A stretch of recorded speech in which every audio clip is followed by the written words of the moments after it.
Facebook. Hey, everybody. I am so happy that you are here with me tonight with the candidate J.D. Scholten, who's running in Iowa's District 4 for the House of Representatives there. Obviously, tonight is a big night in American history. This night will be remembered, hopefully, as a good night, but we know that it's a night that could be dangerous. And so we hold this entire effort to get better candidates in Congress, better candidates in the Senate, and hopefully one day soon, a better candidate in the White House as an extremely important task for our generation. The point of the Down-Ballot Progressive Candidate Summit has to do with the fact that particularly among Democrats, I think, particularly among those on the left, there's always a lot of excitement about this sort of adrenaline-driven presidential race, and for good reason, but sometimes not as much attention, I think, to the down-ballot races as there should be, when in fact, what could be more important? Congress is a co-equal branch of government. Forgive me if these are things that you know, but just in case you don't remember all your civics from the 7th grade, let me go over a couple of things with you. 3 co-equal branches of government, obviously. Congress is 2 branches, House and Senate. There are 435 members of the House of Representatives, i.e. 435 congressional districts. And it was called by the founders the People's House. And Abraham Lincoln once said, there's not that much evil that any government could perpetrate as long as the people remain vigilant. When he said that, he was referring to the fact that every 2 years, we can theoretically get rid of every person in the House of Representatives and replace them with an entirely new House. Now, because of gerrymandering, that is a lot easier said than done. And also because of this incredible obstruction to our democracy called the undue influence of money. Now, this started years ago when the Supreme Court said that money was free speech, and then it climaxed with what I believe will one day be seen as one of the worst Supreme Court decisions in our history, Citizens United, which gave to huge corporations unlimited power to use their money to influence our political elections. Right now, that is what it is. Given the makeup of the current Supreme Court, I don't think it's reasonable to assume that we're going to be overriding or overturning Citizens United anytime soon. Hopefully, there'll be a constitutional amendment establishing public funding for federal campaigns. Until then, it is what it is, and it takes a lot of money to run for Congress. One of the reasons I'm doing the Progressive Summit is because for those who are Democrats, it's become very clear. There's blue, and then there's blue. There are the corporatist Democrats, and then there are the progressive Democrats. Everybody who is on this candidate summit is a progressive Democrat. Now, some of them are supported by the Democratic establishment. I think that's true of tonight's guest, but I'll be asking him about that. But many of them are not. And so the bottom line here is, if you like what you hear during this summit, if you like what you see when you look at our list of endorsements, and those endorsements, I've made 31 of them so far, they're all on the progressivecandidatesummit.com. You can also see them at mariannewilliamson.com, all my platforms. If you like them, please support them. And please don't think that any amount is too small. With all of you who are watching here tonight, if enough of you give $5, then you know what? J.D. Scholten's going to have a good night. But by all means, give more if you can give more. The point is, whatever you can do to help this man. If your heart says to you tonight, wow, that would be really cool if he was in the House of Representatives, please show it. Please do what you can. And with that, I'm going to introduce you to our first candidate in the Progressive Candidate Summit, and that is someone who I am honored to be able to say has become my friend, and that is J.D. Scholten. J.D., welcome. Thank you so much for having us, and thank you for organizing this. This is fantastic. Well, I am so excited. And of course, many people who are watching probably know that you came very close to defeating Steve King 2 years ago in the congressional election in Iowa's 4th district. You came, I think, within 3 points. Yeah. And so, I mean, we started very humbly. We launched this organic grassroots campaign. We're fortunate Winnebago Industries are made in this district. So I bought a used RV, threw our logo on the side, and went to all 39 counties at least 3 times. And in doing so, we moved the needle 23 points, which is the third most in the nation. We outperformed the top of the ticket by 17, and we got 25,000 more votes than there are even Democrats in this district. So and the whole reason, oh, go ahead. I'm sorry. You Oh, just no, said 39 counties. There are 39 counties in one district? Right. We're the second most agriculture producing district in America. So we're very rural. And I mean, we'll talk about this tonight, but there's so much pain in this country right now. But there is pain in rural America right now. And that's a huge part of our campaign. Well, you know, JD, one of the reasons you've become so well known is because of your progressive take on rural issues and the very idea that rural America, that has been so mistreated by a corporatist conservative agenda, has somehow been propagandized enough to support them, has been really one of the ironies, the tragic ironies in American politics over the last few decades. You have become well known as someone who is speaking. I think this is also true of Mike Royhire, who is a farmer who is running for the Democratic nomination to take on Mitch McConnell. The Senate in Kentucky, really having the progressive vision for rural America. That was when we originally planned the summit. That was the first place I wanted to go to talk to you about. Like you said, there's tremendous pain around America. But I think given the circumstances in America on this night, I think we should start with the more national conversation regarding what's going on with Trump and the protests. Would you agree with that? Yeah, absolutely. You know, I think one of the reasons why I wanted to do the summit, as I was saying earlier, is because sometimes we underestimate how much somebody else's congressperson or somebody else's senator really does affect all of our lives. Because you're going to go there as a representative of the people in Iowa's 4th district, but you will be voting as a member of the House of Representatives. You will be voting on issues that affect America and all Americans. So I'd like to ask you, what are your thoughts? We know that these protests began because of a well-established pattern of the execution of unarmed Black men by the police in the United States. What is your understanding of what has happened? And what, if you were a member of the House of Representatives, would you want to see change? Yeah, so I mean, we got to start with where it started in this most recent part of this, and that's talking about George Floyd. And what is so, I had a college professor that said statistics don't bleed.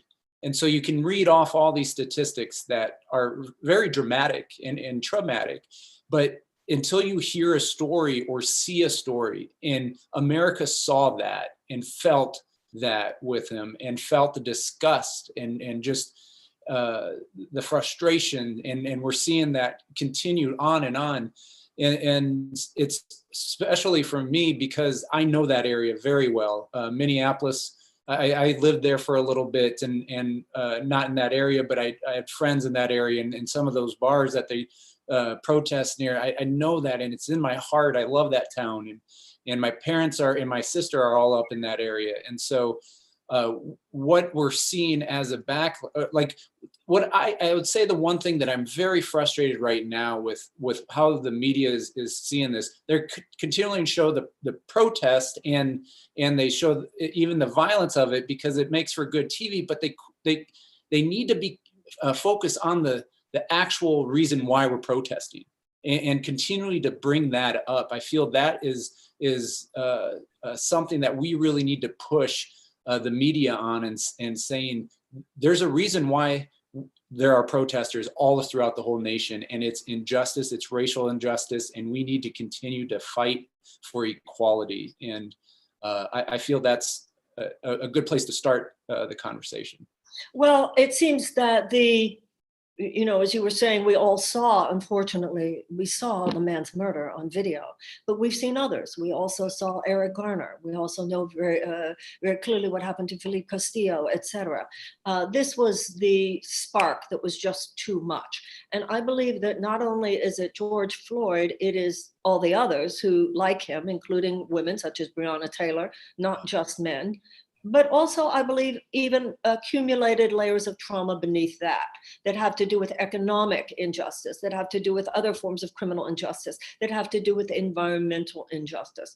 And I think more and more white people are waking up to the fact that not only does it have to do with conscience and has to do with the recognition that injustices are being done to our fellow Americans, but I think something has happened, JD. I think people are beginning to recognize that a certain level of economic, environmental, and criminal injustice towards everyone who is basically not 1% of our society has become entrenched. It has become baked into the cake. Now, I don't want to say anything to get you in trouble with your own race, but I am someone who feels that the Democrats as well. Sometimes you look at the House of Representatives, it's not enough to have a Democratic House, and it's not enough to have a Democratic Senate. We need the progressives in there so that we are actually fundamentally changing direction. Would you agree with that? I do. And one thing I will say though, that like I played minor league baseball, so athletics is in my background. And what I absolutely love seeing right now is the athletic activism. There's so many athletes you're seeing out there. And I mean, a lot of us witnessed the Michael Jordan documentary. It was very popular, but Michael Jordan stayed away from talking about his race. And he had his reasons, I guess, but now athletes aren't afraid to do it. It's a different time. And I love seeing that. We saw one of the Celtics, Jaylen Brown, go all the way from Boston, drive 15 hours to protest in Atlanta.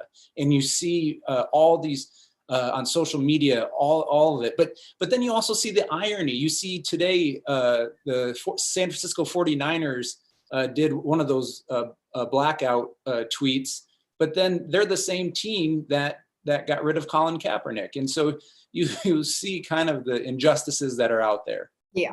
So let's talk about your race specifically. Yeah. So today is the primary day in Iowa, and you are unopposed, correct? Yeah. For the Democratic race. So you've got this. So congratulations, JD. As of tonight, you are the Democratic nominee for this seat. Now, on the Republican. This is our celebration. This is our victory party. That's right, and I'm really excited about it, actually. Okay, so on the Republican side, Steve King, who has been there how many years? 18. 18 years. Yeah.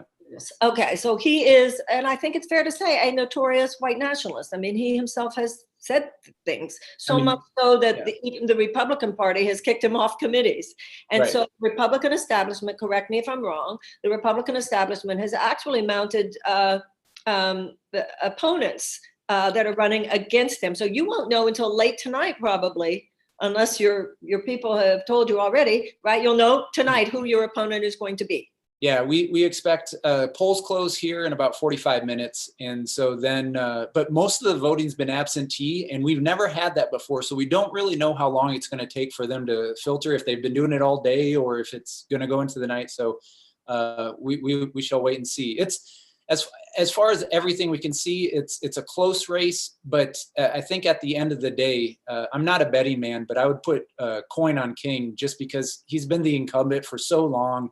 And so many of these people have voted for him time and time again, and it's just really hard to beat an incumbent. And the other side of it, the challenger, and there's actually 4 challengers, but the main one, I would say the establishment has really gotten behind him, and there's a lot of outside PACs supporting him.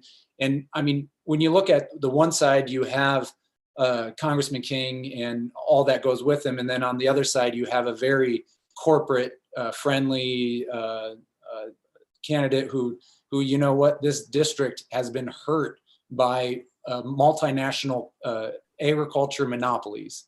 I mean, they are what they are. I really want to talk to you about this. Yeah. I really want to talk to you about this because many Americans who do not live in rural America don't understand what happened. Now, I think many Americans are waking up to the realization that the corporatization of America has been a very, very bad thing. That's like a corporate matrix of a corporate aristocracy, health insurance companies, big pharmaceutical companies, oil and gas companies, gun manufacturers, food companies, chemical companies, defense contractors, and corporate agriculture. And this is a big deal. And it not only affects the people in districts such as yours, but it affects all of our food. It affects the earth. So lay it on us. Tell us what happened and tell us how you're going to fix it. All right. So one of the things I've been running on for all last cycle and this cycle is enforcing our antitrust laws in agriculture, because you look at where we were 100 years ago. And in fact, when Upton Sinclair wrote The Jungle in 1906, we are more concentrated now than we were back then. So when I was born, I'm already impressed with what's going on. I can't believe what you just said. Yeah. My goodness. And so when I was born in 1980, there was 34% of the market was controlled by 4 companies, and that is not a monopoly. They say when 4 or less corporations control 50%, that's the monopoly level. Well, right now in our beef industry, 4 companies control 85%. So what that means is they can set the price on consumers, and they can fluctuate with a little resistance. And they pay their workers relatively low, and then they really, the biggest issue is they're squeezing the farmers, and they're price fixing our farmers out. And so we're at the point now, you see how globalization has affected the factories and the working class. It's the same thing in agriculture, and we're becoming dangerously close of losing our local agriculture by shipping it out for a cheaper price. And yeah, that's a good start. It was a mayor in a small town in Iowa who said, before the 1980s, if a farmer had a bad year, he'd go to the local bank, and the local bank would say, though you had, you'll pay us next year, your yield will be better. And then with the corporatization came banks who were on the sides of the major corporations, so that people who have had farmland that's been in their families for decades, sometimes even longer, no longer can afford to be on that land. We know that we've started to see a lot of suicide among farmers in America. This is a tragic situation. There was a show, I don't know if you saw it, it was very good a few weeks ago on 60 Minutes about this. Did you see it? Yep. And they talked about how many of the people who are controlling what's going on in agriculture in places like Iowa have never even been to that land, have never even walked that land. It's just a far off financial commodity to them, no reverence towards the land, no reverence towards the food, no reverence towards the environment. And you might not say it, but I can say it, this is killing us. Right. Well, and so here's 2 stats that I like to tell people who aren't from Iowa that are kind of eye-opening. 1, 90% of the food that we consume here in Iowa is imported. We have all this great land. So explain to me, it's so insane, but explain to me why that is. Well, we've gotten so concentrated that it's all about international trade and get bigger, get off the farm policies for decades. And Senator Perdue, who is our secretary. Well, that's a whole different thing. Yeah, but this actually say get bigger, go away. Off. Yeah. And he said there's no promise that the small farmer can stay in existence, and that was mostly dealing with the dairy industry, which has its own struggles. But so one of the things that I want to do, and this is for pennies on the dollar, is invest in regional food system that we can have. If we have farm to school, farm to prison, farm to nursing home, farm to hospital, farm to military, and if we create that's only 20% of our national production in agriculture, but that's a game changer. And that could, it's better food, local food, and also it would be a huge step forward in revitalizing rural America, because it would create a lot more flexibility, adaptability. And if we're going to be a secure nation, we need to be a food secure nation. And in order to do that, we've seen there's been a spotlight with this pandemic on our food system. And we are so concentrated that if there is a break in the system, it affects the whole market. And that's what I'm saying is we need to decentralize. We need to enforce our antitrust laws, decentralize the food system, and then also for pennies on the dollar, invest in a regional food system. Let me ask you, I read somewhere that a lot of America's farmland is now owned by foreign sources. Is that correct in Iowa as well? So not in Iowa. It's against the law in Iowa, but in other places. I mean, you look at China, they own China owns over 400. And the irony in all this too are the same people who are talking about America first has sold out. And especially you look at Congressman King, he is as guilty as anybody. And you look at Smithfield, they're a multinational corporation. They're owned by China Pork. So 1 in 4 hogs in the United States is owned by China. China owns over 400 farms and over 33 meat processing plants. And when I talk to a lot of these hog farmers and hog producers, and you got to understand, a lot of the people who actually put the dirt under their nails and do the work, they're handcuffed. These multinational corporations are squeezing them on the input side, they're squeezing it on the market side, and squeeze on how they actually farm. But I ask every hog farmer when I meet them, I go, how did you do in 2017?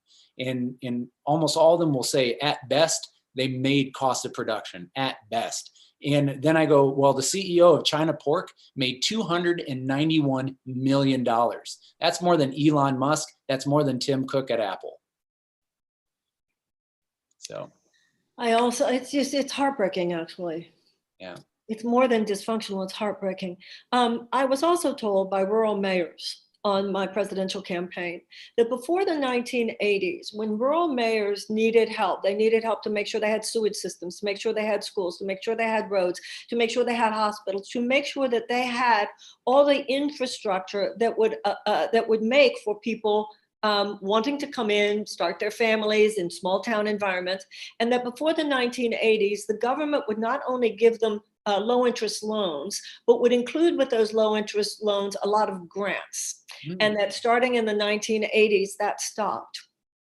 I don't know about that. I would have to do some research into that, but that sounds pretty accurate. Yeah, there's one more stat I wanted to get in.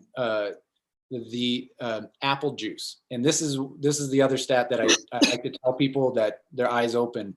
60% of the apple juice we consume in America is made in China, and think about the environmental aspect of shipping all that over here. So wait a minute, wait, but there are apples?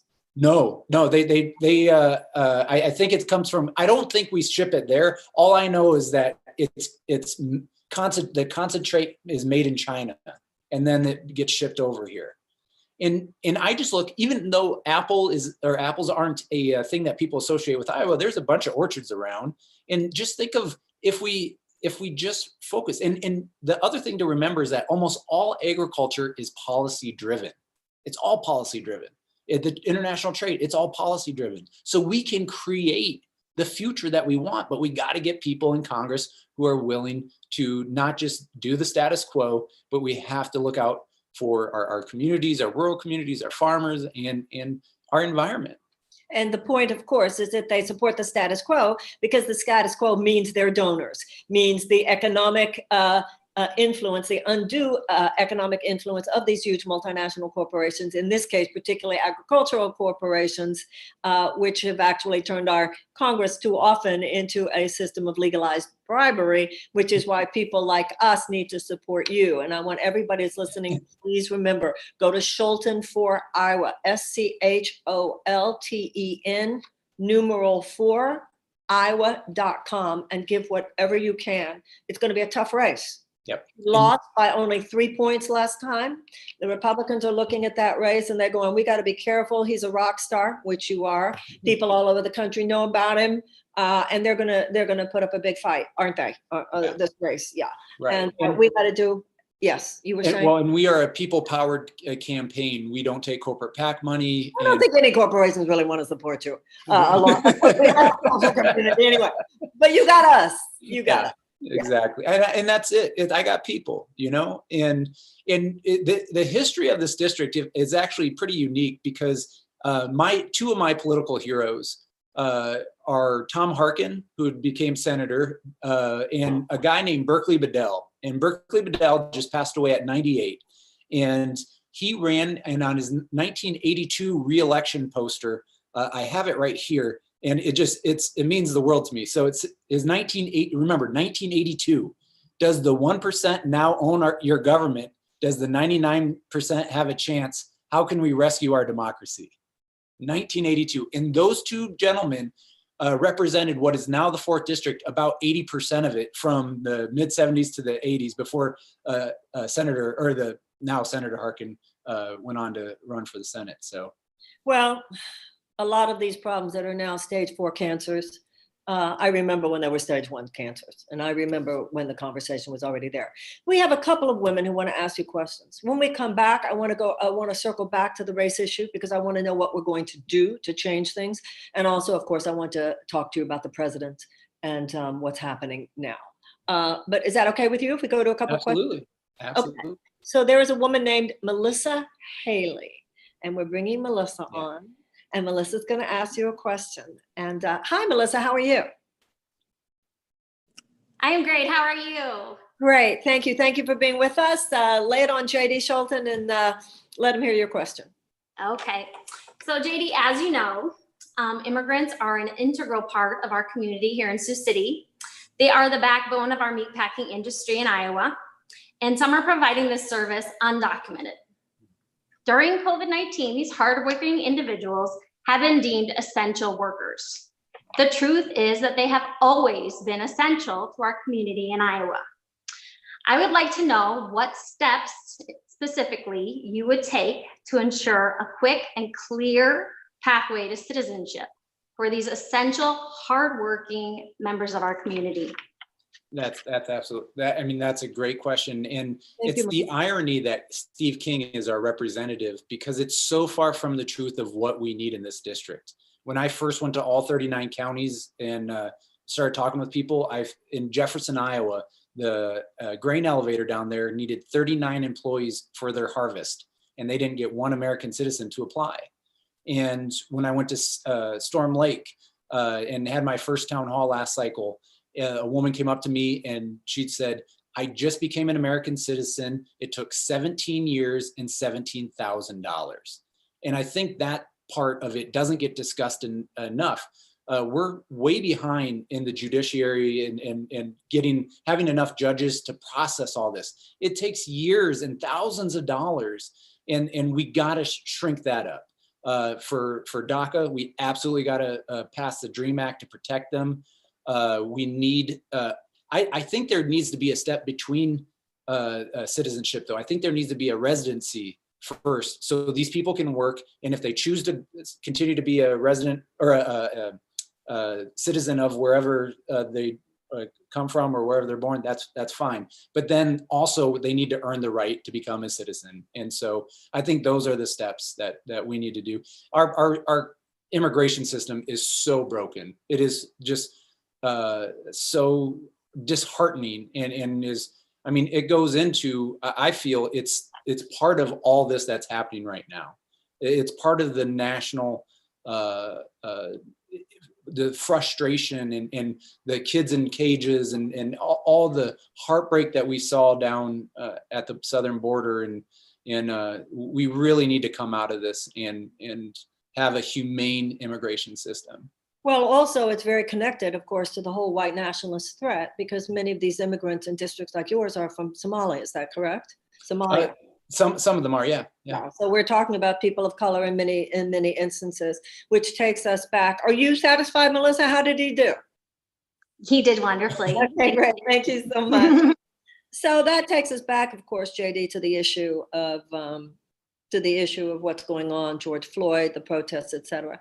What are the changes that you want to see made, and what would you stand for as a congressperson? Oh, I lost my. You're still on. I'll say that. Yeah. I can't see it, but I'm glad to know I'm on. Okay. Yeah. What are the changes that you as a congressperson would want to stand for in terms of our criminal justice system and what's happening, particularly with the horrible statistics? A person of color is statistically likely to get a 20% longer prison sentence than someone who is white for the same crime. We know that drug use among whites and blacks is roughly the same, but a black person is much more likely to be arrested and tried, and that is not even to mention the obvious problems we have with police brutality. What, as a congressperson, would you be standing for? Right. I mean, so much of this I view through the lens of the 4th District, and the reality of the 4th District is we are 91% white. And one of the things that, being an athlete when I was younger, I was disproportionately around people of color far more because I traveled on baseball teams, basketball teams. And so I have a different point of view, I think, than a lot of people that I grew up with because of that. And I'm blessed to have that. In this, I guess, I want to focus more on or I'm going to, my answer, I think there's a big national answer, and then I think there's a local answer. And my local answer goes back to enforcing our antitrust laws.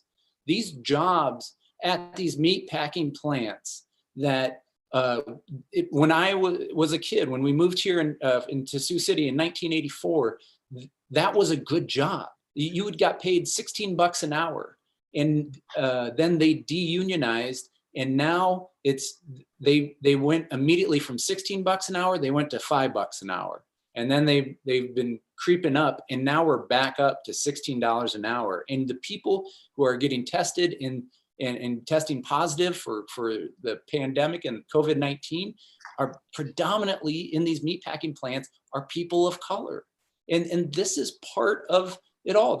These multinational corporations are so focused on giving their stockholders money and the profit, and we quit valuing work and the working class. And I think when we talk about racism in America and how we're going to combat racism, we got to talk about the economic injustice that's happening in America as well. And I think that's a huge part of moving forward in racial. Well, during the last 40 years, of course, the American corporation is so disconnected from any ethical and moral center. As soon as it became the social and political consensus that their only responsibility was fiduciary responsibility, short-term profit for their shareholders, then they were made to feel no ethical or moral consideration for the planet or for the people. Right. Or for the animals, because the animal issue and care for animals and CAFOs, et cetera, all of that is a very big deal in Iowa, and there's a huge national desire to see more compassionate treatment towards animals.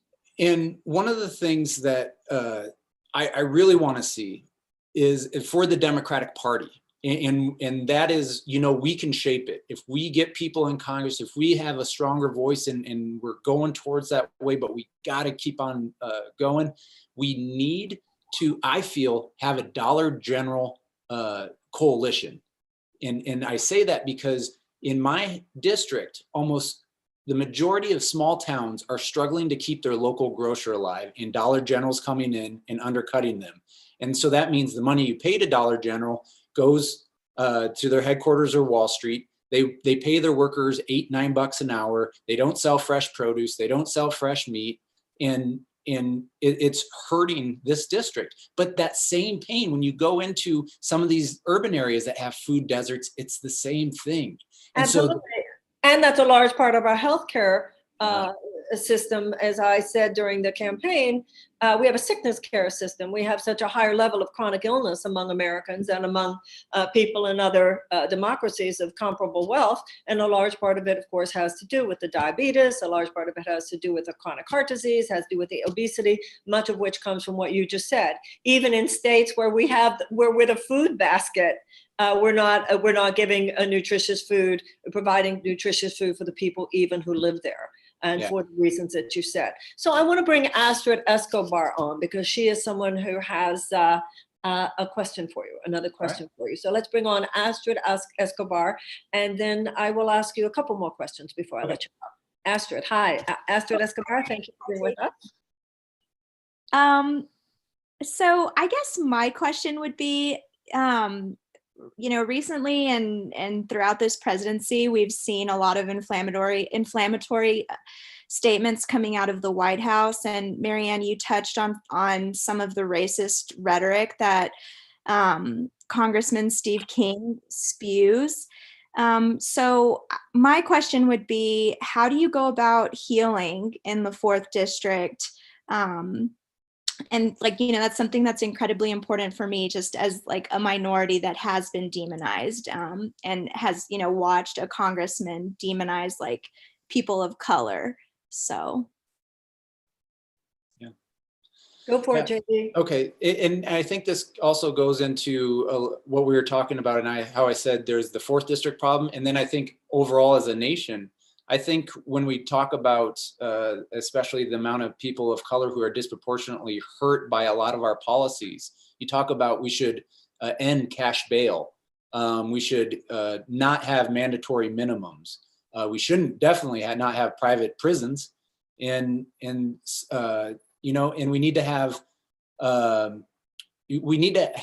these police officers held accountable as well. And so those are some of the things that, sorry, I had a little net, but those are some of the things that I feel that's part of the pain that people are feeling. And we're not going to, there's not one policy that's going to solve all this. That's, I think we all understand that, but we got to take steps in the right approach. And again, it gets back to the pain in this district stems from corporate America sucking out the wealth of this district. And I think reversing that and investing in areas of people of color or in rural America, I think is a huge, huge part of how we can start healing this country. Was that okay, Astrid? Did he do okay? Did he answer your question? Thank you. Yes, thank you. Please sum up. So President Eisenhower, JD, said that the American mind at its best is both liberal and conservative. And I know you have a lot of conservatives. Steve King, you've had a Republican congressman there for 18 years, obviously a lot of Republicans. And it seems to me today, really the dichotomy is not left versus right. It's conscience versus heartlessness. And I don't feel that any socioeconomic group or even any side of the political spectrum has a monopoly on moral values. People are understanding today, whether they're on the left or on the right, conservative or liberal, Democrat or Republican, that something is off with our hearts. And with that is something's off with our dedication to democracy itself. So I know that you have a race where you have to be someone who is considered trustworthy by both Republicans and Democrats, because you won't win your race unless there's some Republicans who vote for you, who feel that you do represent that kind of moral center that is the most important thing that we go back to now. I have felt sometimes that Republicans don't talk their walk, but that Democrats don't talk their walk. Everything that you said here tonight about the kind of corporate tyranny, really, that has hurt so many farmers and so many people in rural America because of these huge, gargantuan, faceless corporate entities that have more control over people's lives than they have over their own lives. What is the stance? And that's really what I think America is really longing for right now. We have a president who speaks to his own base as though he's not the president of anybody else. I think that that's what people are longing for now. Someone who is standing on the best and the angels of who we are. I have known you for a while, and I know you to be someone who dwells within that ethical center. That has been my experience of you as an honorable man. And just before I let you go tonight, I'd just like to hear from your heart. A little bit about what you would like the people, not only of your district, because remember, people are watching this summit from all over the country, but we want them to know, everybody to know, even beyond the sort of crass political part, guys, we need the House, the Democrats need to win the House, all that. Even beyond that, what do you stand for? What are you bringing to the table? Why is America going to be a better place because you are a member of the House of Representatives? Yeah, well, again, thank you so much for allowing me to speak here. And one thing that's really popped up in my mind in the last week is a verse from Proverbs that says, "Speak up for those who cannot speak for themselves. Ensure justice for those being crushed." And ultimately, the whole reason I got to run initially is my grandmother, right after the 2016 election, I wanted to get more active and I didn't know what that meant. And my grandma's my inspiration in my life. She was everything. And on her deathbed, she goes, "JD, you need to move back to Iowa and take care of the farm." And so when I moved back to Iowa, the best job I could find was $15 an hour with no benefits.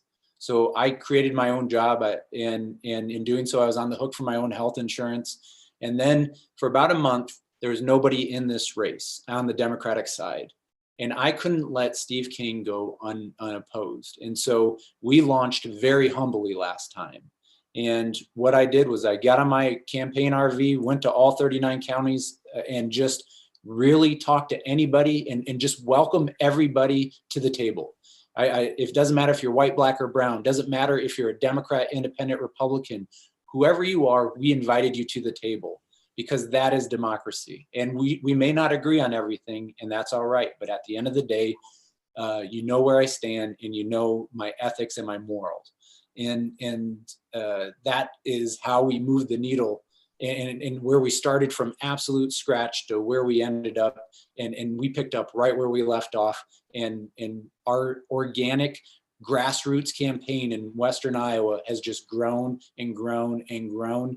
And here we are. Tomorrow morning, I'll wake up in the general election and we are ready to go. And so that's where we're at, and just that's where my heart's at. And everything I have in my life, I'm not a man of wealth. I'm a working class candidate. And just everything I have in my life, I put into this, because at the end of the day, it's not only our farm, it's all my neighbors' farm. It's this district. This district has been abandoned, and we need a vision for it. And that's, at the end of the day, that's my passion and why I'm doing this. That was beautiful, JD. And I know that your grandmother was so proud of you, would be so proud of you. And wherever she is, she's so proud of you. You know, I recently moved to Washington, D.C., and it's a beautiful city. And it is filled with a lot of big buildings where obviously a lot of powerful people must be in those buildings, because they're big, beautiful buildings with lawyers and lobbyists, etc. And I said to my friend the other day, a lot of really powerful people must work in these buildings. And I said, who represents the people? And she said, well, the NGOs and the nonprofit organizations, which, as we know, have a fraction of the financial influence and leverage in Washington that these major corporate entities do. But as I walked down the street, I was so aware, well, that's what Congress should be. That's what Washington should be. That's what the White House should be. And when I think of you in the House of Representatives, I think of the House member who really is there for the people. And I have always believed, and anybody who hears you speak is so clear, that your heart connection to the people of Iowa, to the people of your district, and to people in general is so great.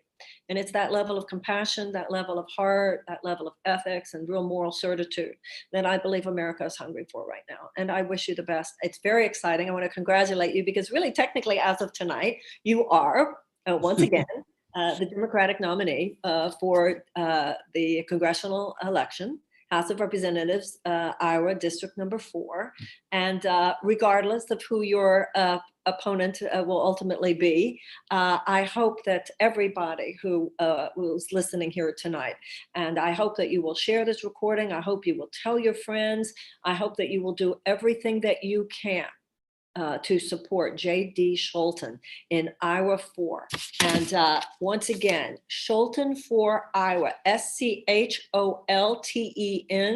numeral 4, Iowa, obviously Iowa, IOWA.com, ScholtenforIowa.com.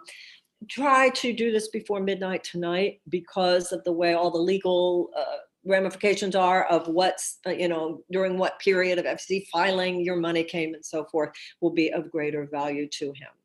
JD, congratulations. All my very, very best to you. And thank you so much. I'm so honored that you would be here with us for the summit tonight, because I know it's a big night. And to all of you who are watching, thank you for joining in this conversation. Remember, an idea is stronger when it is shared. And we are going to be increasing this conversation for a whole week, possibly beyond. Tomorrow night, we will be talking to Andrew Romanoff, and he is running against John Hickenlooper for the nomination to be the Senate candidate, the Democratic Senate candidate against Cory Gardner. The Democrat is very much favored to win, but the difference is between whether you have the corporatist candidate or the progressive candidate. Andrew Romanoff, John Hickenlooper, I met him during the presidential campaign. He's a nice man. But to give you an example of just where his consciousness is about things, whereas Andrew gave a passionate talk about Black Lives Matter, Hickenlooper responded with some of that all lives matter talk that we know we need to move beyond right now in order to get to the heart of the problem. So I'm very excited to have Andrew Romanoff on. On Thursday night, Julie Oliver in Texas. Texas is on the move. Texas is on the move. You might know that I was born and raised in Texas myself, and we're already moving into the purple zone in Texas. When I was raised, it was a Democratic state when I was growing up. So it's very exciting to see and to hear from Julie Oliver. That will be Thursday night. Friday, one that's gotten a lot of attention, and that has to do with Shahid Buttar in San Francisco, who of course is running against Nancy Pelosi. I have a lot of respect for Nancy Pelosi, and the Democrats have got to move on now. We've got to have some new energy. We've got to have some new consciousness. We've got to have some new ideas. Like JD, like all the people here, Shahid Buttar is a rock star, and you're going to want to hear that. That's Friday night. Saturday, Robin Wilt. Please be here. Robin Wilt also because she's an African-American woman. I think a Black woman giving her thoughts about what's happening in America today since the George Floyd murders, et cetera. I'm very, very eager. She's a fascinating candidate, very exciting, very important. Really excited for you to meet her and hopefully support her as well. On Sunday, we will be talking to Shan Chowdhury, also in New York. A wonderful candidate and worthy of being heard, deserving of being heard. And then Monday, Jen Perelman, who is running against Debbie Wasserman Schultz in Florida. So it's a new day. I don't need to tell anybody. We're in a crisis in this country. We have this pandemic. We have what is happening now. Let's in our hearts hold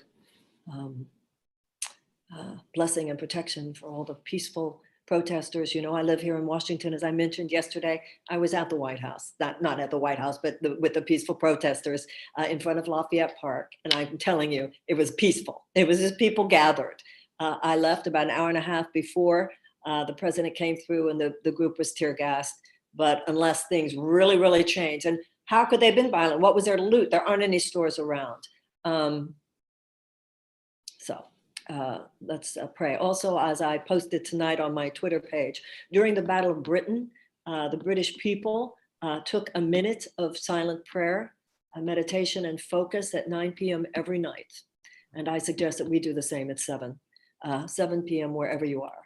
Let's pray for our country and let's pray for our world. God bless you. Thank you so much. Thank you, JD. I wish you the best. And to all of you, thank you for being here. Hopefully, I'll see you tomorrow night.